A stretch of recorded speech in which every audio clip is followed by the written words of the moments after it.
General Motors adopte à son tour le port de charge NACS de Tesla. Ah bah écoutez, dans la foulée de Ford, c'est au tour de General Motors donc d'annoncer l'adoption du port de charge de Tesla. C'est incroyable, hein.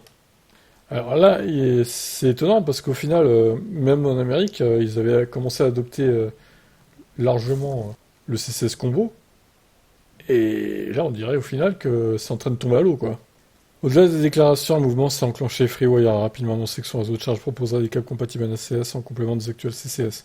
C'est à présent au tour de GM donc de bouger en faveur du port de charge Tesla. À l'instar de Ford, General Motors indique que dès 2024, ses clients auront accès au réseau de superchargeurs moyennant un adaptateur. Et dès 2025, les nouveaux modèles qui arriveront seront équipés d'un connecteur NACS. À partir de cette date, l'accès au réseau de supercharge CCS se fera avec un adaptateur. Le réseau superchargeur sera intégré dans l'offre Ultium de 360 de GM.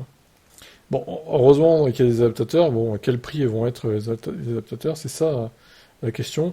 Tout comme Ford, GM reconnaît que le chargeur Tesla est à la fois plus pratique pour les clients, mais aussi plus économique et moins impactant en termes d'implantation dans les véhicules que le CCS. L'officialisation de ce choix a été faite en direct sur Twitter par Mary Barra et Elon Musk. Pour ce dernier, c'est une importante victoire. Tesla défend depuis longtemps son format de chargeur et veut en faire un standard. En accueillant Ford et GM, deux acteurs majeurs du marché américain, les lignes ont bougé en profondeur. La question qui se pose, à qui le tour? Stellantis, Hyundai, Toyota? Ce mouvement peut-il toucher l'Europe? Alors, non, je pense pas que ça puisse toucher l'Europe, honnêtement. D'ailleurs, Tesla s'est adapté eux-mêmes au CCS Combo, au final, en Europe. Donc non, ils vont pas faire machine arrière et remettre des trucs NACS. Ça n'aurait aucun sens. Non, non, ils vont suivre le mouvement en Europe, ils resteront avec le CCS Combo.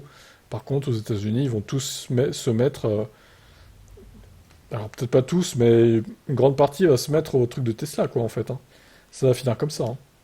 Mais en Europe, vous inquiétez pas, hein, je pense pas que le CCS Combo disparaisse au profit du NACS. Même s'il faut des adaptateurs et tout, ils changeront pas leur borne, etc. Ça coûterait trop cher, en fait. Les superchargeurs resteront en CCS Combo, c'est clair et net. Bon, je vous laisse commenter.